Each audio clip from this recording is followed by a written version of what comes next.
یاد رکھیں کہ یہ جو جادو اور اسی طرح کے ایسے الٹے عملیات جو کسی کو نقصان پہنچانے کے لیے، تو ظاہر ہے یہ تو بالکل جائز نہیں۔ اسی طریقے سے وہ عملیات کہ جن کے اندر حرام ناجائز چیزیں کی جاتی ہیں، یہ بھی جائز نہیں۔ شرعی طور پر تعویذات، دم، درود جو درست کلمات پر ہیں، درست کلمات، جن کلمات کے اندر کوئی کفر نہ ہو، جن کلمات میں کوئی شرکیہ لفظ نہ ہو، جن کلمات میں کوئی ناجائز چیزیں نہ ہوں، تو وہ دم درود کرنا بالکل جائز ہے، اور یہ تو ثابت ہے۔ اور یہ کس لیے ہوتا ہے؟ یہ نفع کے لیے ہوتا ہے، تو وہ دم کرنا بھی جائز اور دوسروں تک اس کا نفع پہنچانا یہ بھی جائز ہے۔ بخاری کے اندر موجود ہے کہ صحابہ کرام علیہ رضوان کی ایک جگہ جماعت گئی اور انہوں نے جا کر ان سے کہا کہ ہماری مہمان نوازی کرو، تو وہ علاقے والے مہمان نوازی کرنے سے انکاری ہوئے۔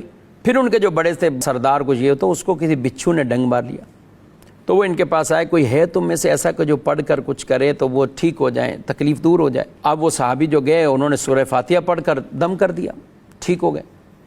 تو انہوں نے ان سے کچھ بکریاں حاصل کی، تو یہ بکریاں تو آپ علیہ السلام نے پھر انہیں یعنی جائز رکھا ان بکریوں کو۔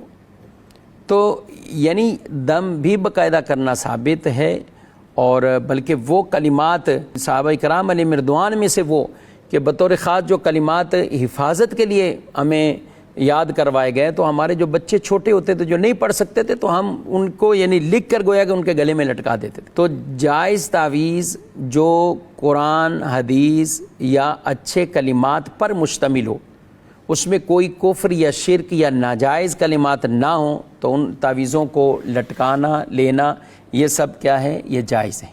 اور جو لوگوں کو پر جادو کرنے کے لیے گرے باندھنا، ایسے کوئی تعویذ کرنا اور لوگوں پر عملیات کرنا، انہیں نقصان پہنچانا، تو یہ ظاہر ہے یہ بالکل ایک ناجائز عمل ہے اور اس کی شرعاً بالکل بھی اجازت نہیں ہے۔